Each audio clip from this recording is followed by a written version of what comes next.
और आप देखेंगे महर्षि दयानंद सरस्वती को एक धार्मिक नेता के रूप में माना गया। उस समय अंग्रेज भी ये मानते थे कि महर्षि दयानंद सरस्वती एक धार्मिक नेता हैं और अपने धर्म कर्म के कार्यों में वो लगे रहते हैं। लेकिन जैसे जैसे महर्षि दयानंद अपने कार्यों को आगे बढ़ाते हैं, उनके मंतव्यों को समझने की ज़रूरत है कि आखिर महर्षि दयानंद सरस्वती ने धार्मिक क्षेत्र में या सामाजिक क्षेत्र में सुधार की बात क्यों कही, जबकि हम एक गुलाम देश में रहते थे।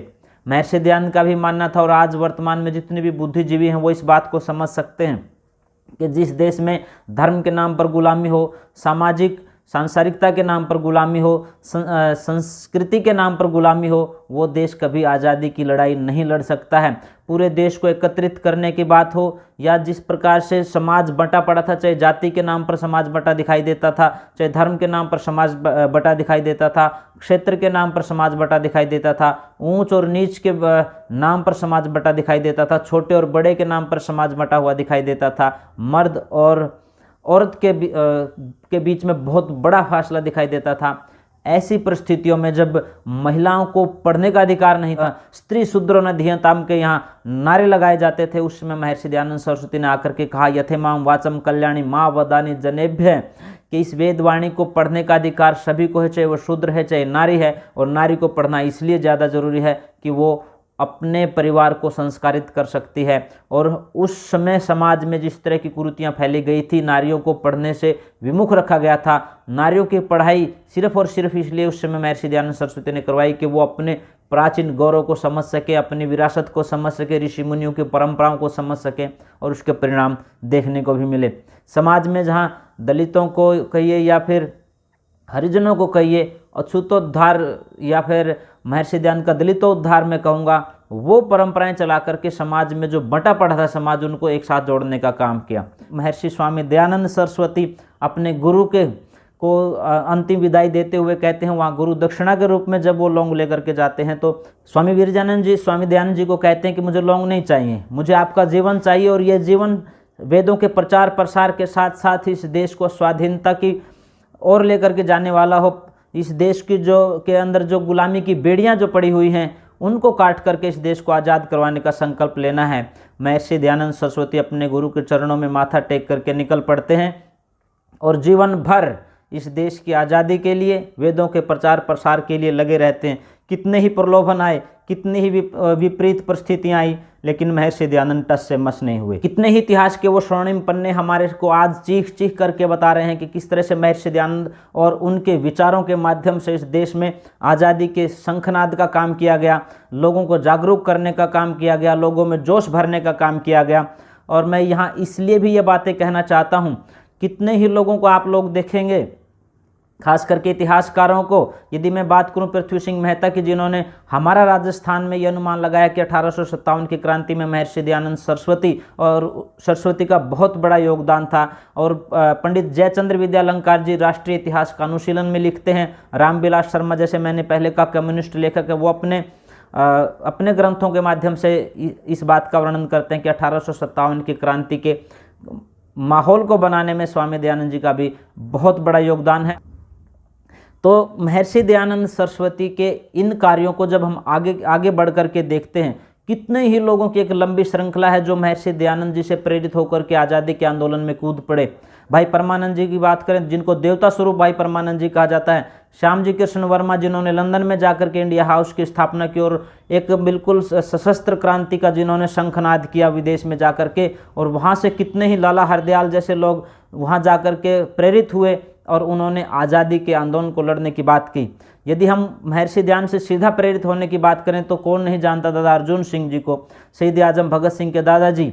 उन्होंने स्वयं महर्षि दयानंद जी से यज्ञोपवीत लेकर के अपने आप को आर्य समाज में दीक्षित किया, और फिर एक श्रृंखला शुरू हुई आज़ादी के लिए बलिदान देने वालों की।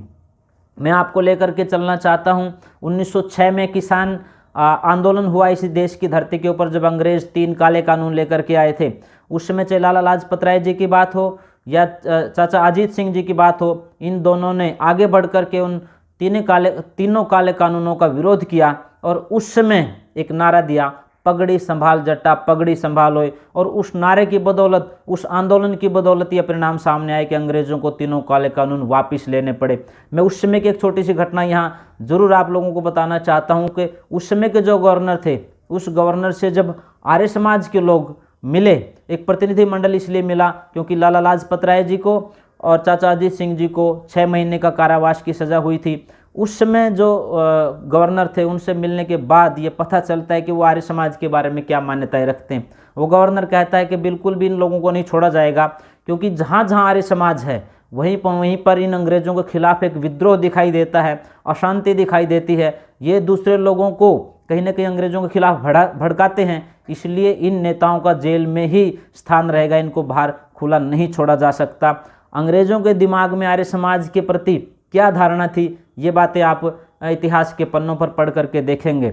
1907 में sir Valentine Ri Sol unrest in India पुस्तक के पेज नंबर 5 पर लिखते हैं, जहाँ जहाँ पर आर्य समाज दिखाई देता है वहाँ पर अंग्रेज़ों के खिलाफ विद्रोह दिखाई देता है। और वो आगे लिखते हैं कि महर्षि दयानंद सरस्वती धार्मिक कार्यों के माध्यम से, जहाँ हिंदू धर्म के उत्थान की बात करने की बात कर रहे हैं, उसमें एक षड्यंत्र दिखाई देता है कि वो धर्म के कार्यों का नाम लेकर के या धर्म के कार्यों का सहारा लेकर के वो अंग्रेज़ों के खिलाफ माहौल तैयार करने का काम कर रहे हैं। ये इतिहास के पन्नों पर लिखा हुआ आपको पढ़ना चाहिए। जब अंग्रेज़ महर्षि दयानंद के बारे में ऐसे विचार रखते हैं तो हम लोग कह सकते हैं कि इस समय तक ऐसी स्थिति थी जब परिस्थितियां बिल्कुल विपरीत थी, लेकिन आर्य समाज के संस्थापक महर्षि दयानंद सरस्वती और उनके विचार लगातार अंग्रेज़ों से टकराने का काम कर रहे थे।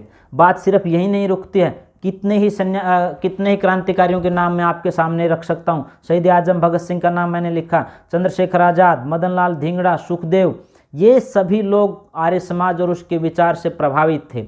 आज ज़रूरत है उन बातों को लोगों के सामने रखने की, क्योंकि खुद महर्षि दयानंद सरस्वती जब अपने सामाजिक जीवन की शुरुआत करते हैं या धार्मिक जीवन की शुरुआत करते हैं, राजनीतिक बदलाव उनके दिमाग में होता है, चाहे वो आर्थिक बदलाव की बात हो चाहे राजनीतिक बदलाव की बात हो। उनमें जब वो सारी चीज़ें चल रही थी तो प्रलोभन उनके सामने भी बहुत से आए, उनको भी डराने का काम किया गया। लेकिन महर्षि दयानंद अपने विचार से, अपनी लाइन से, अपने लक्ष्य से, अपने उद्देश्य से 1 इंच भी इधर उधर नहीं हुए।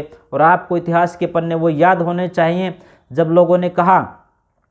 अंग्रेज़ों ने कहा कि आप हमारे राज्य की कामना कीजिए, तो महर्षि दयानंद सरस्वती ने कहा कि मुझे तुम्हारे राज्य से कोई दिक्कत नहीं है, लेकिन मैं अपने देश के लिए स्वराज्य चाहता हूँ, स्वशासन चाहता हूँ, क्योंकि विदेशी राजा कितना ही अच्छा हो, स्वदेशी राजा सर्वोपरि और महत्वपूर्ण होता है। उन्होंने कहा कि इसी देश का राजा होना चाहिए। तब उस समय वो अंग्रेज़ कहता है कि आपकी शिकायत महारानी विक्टोरिया से कर दी जाएगी। तब महर्षि दयानंद सरस्वती क्या कहते हैं, आप मुझे महारानी विक्टोरिया का डर दिखा करके रोकिए मत, मैं इन बातों से डरने वाला नहीं हूँ, मैं सच्चाई को कहता ही रहूँगा। मेरी उंगलियों को मोमबत्ती बना करके जलाओगे, मुझे तोप के मुंह से बांध करके उड़ा भी दोगे, तो भी मैं सत्य कहने से नहीं हटूंगा। और लगातार मैं इस देश की आज़ादी के आंदोलन की बात लोगों के मन मस्तिष्क में डालता रहूँगा। ऐसे कितने ही उदाहरण हम लोग दे सकते हैं जिनके माध्यम से हम ये कह सकते हैं कि देश की आज़ादी के आंदोलन में आर्य समाज का बहुत बड़ा योगदान रहा है। आप अंग्रेजी दवाओं से परेशान हैं या फिर रोगों से परेशान होकर संसार से उठ जाना चाहते हैं? उठ जाने से पहले नाड़ीवैद्य क्या क्लब पर आइए और अपने सभी रोगों का आयुर्वेद में सही समाधान पाइए।